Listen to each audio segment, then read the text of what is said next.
बच्चों 80 शब्द प्रति मिनट गति का डिक्टेशन दे रहा हूँ। Yes start.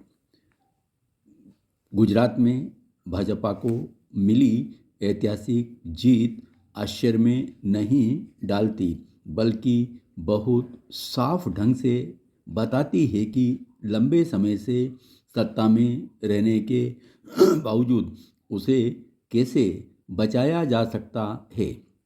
दूसरी ओर हिमाचल प्रदेश का कांग्रेस की झोली में आना उसके लिए किसी राजनीतिक संजीवनी से कम नहीं है।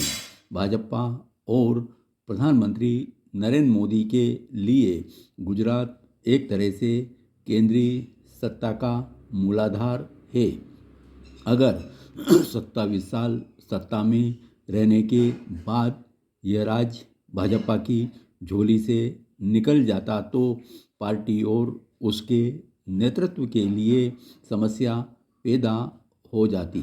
गुजरात के सियासी महत्व को भाजपा नेतृत्व ने गंभीरता से लिया और 2 वर्ष से भाजपा को हार से बचाने के लिए तमाम अध्ययन, उपक्रम, विचार आजमाए जा रहे थे। अब चुनावी कुशलता और सक्रियता का नतीजा सामने है। गुजरात में मिली ऐतिहासिक जीत अब राजनीति के व्यवहारिक विद्यार्थियों के लिए अध्ययन का विषय है। एंटी इनकम्बेंसी से निपटना, अनेक कट्टर विरोधियों को भी साथ मिला लेना, नए नेताओं और प्रत्याशियों पर भरोसा करना रंग लाया है।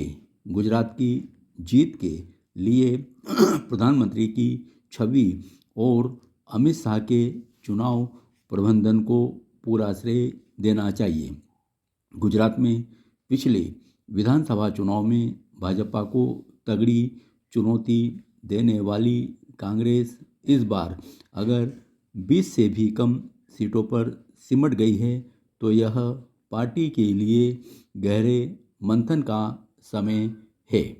फिलहाल कांग्रेस हिमाचल प्रदेश में बड़ी जीत पर ज़्यादा प्रसन्न होगी और उसे होना भी चाहिए।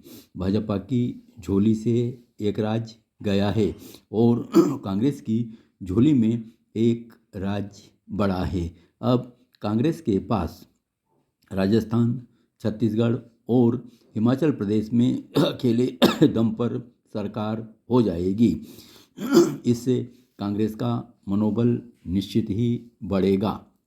वैसे कांग्रेस को अब चिंता इस बात की करनी चाहिए कि उसके वोट बैंक में कोई भी पार्टी सेंध न लगा पाए।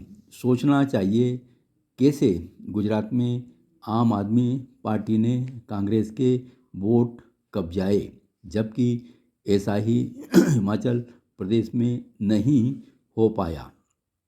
कांग्रेस विगत वर्षों में अपने वोटों को ज़्यादा चिंता करती नहीं दिखी रही, जबकि राजनीति में पूछ परख उसकी ही होती है जिसके पक्ष में ज़्यादा वोट होते हैं।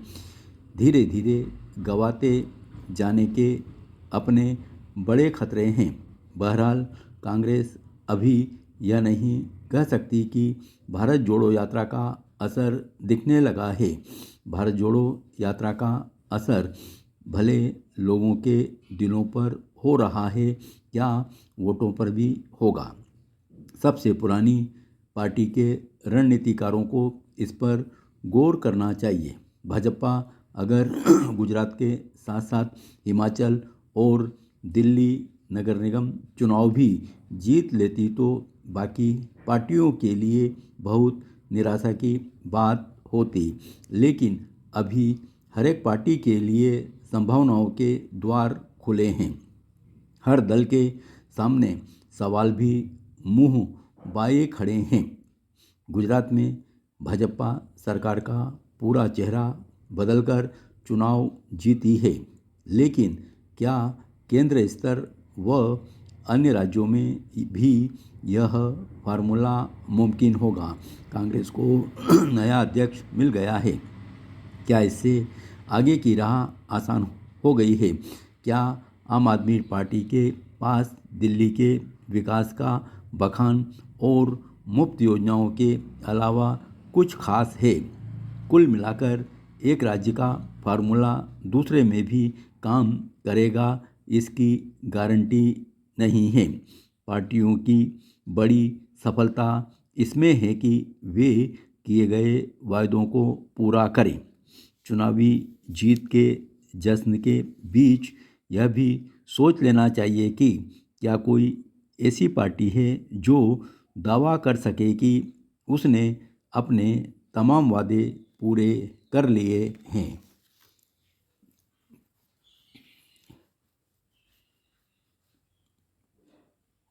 धन्यवाद।